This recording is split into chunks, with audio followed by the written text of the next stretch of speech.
Hello, my name is Andreas and this is my colleague Peter Sedeus. I'm a curator responsible for the Royal Armoury collections in Stockholm, and Peter works as conservator. And we are here right now and already have installed some objects from our collections. And I hope you will find that interesting.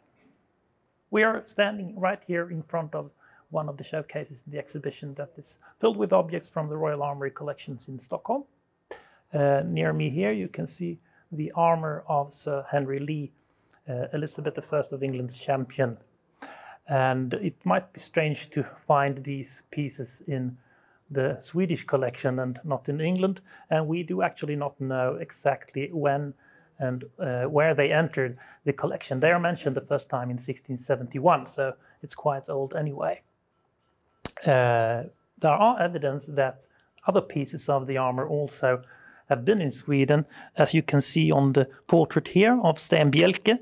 He is wearing the cuirass and the arm protection, and preserved in the Royal Armoury are the leg protection and also a burgonet with falling buff, as well as a chevron.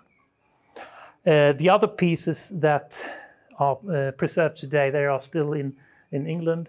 In the Royal Armoury, for instance, they have the close helmet that belongs to this garniture. Right next to me here we have the armour that most likely belonged to Johan III.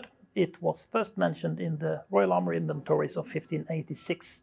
The maker is unfortunately unknown. However, it has been suggested that it was made in the Swedish workshops in Arboga that was founded by Johan's father, Gustavus III.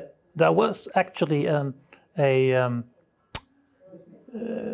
goldsmith who might have made all the gold and silver ornamentation on the armour, and his name was Antonius Lange. He had previously worked for Johan III.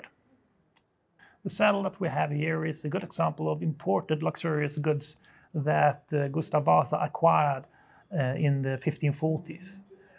Before he started the Arboga factories in 1551, the Swedish court and of course the king needed luxurious products, and that included of course horses' equipment and arms and armour.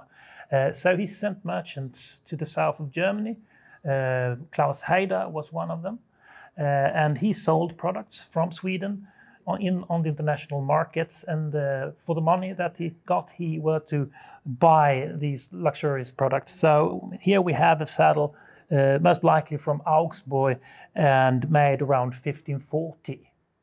And we have several of these in the Royal Armoury collections, and even Gustav Vasa's own armour was probably also acquired during these trips that the merchants made to the south of Germany. Yeah, we are standing here in front of a horse barding, horse armour, and even though it was not mentioned in the inventories of the Royal Armoury until 1867, it has been dated to the 1570s, and at least in the 19th century, it was said that it once belonged to Johan III. You can see that it had a very nice etched decor, and you find also hunting scenes.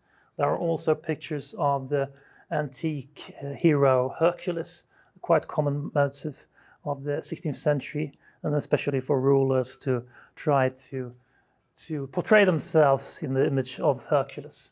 And you also have grotesque ornamentation up here on the horse's neck. And it is also covered here with silk velvet, which of course also was very expensive at the time, even though this might be replacement.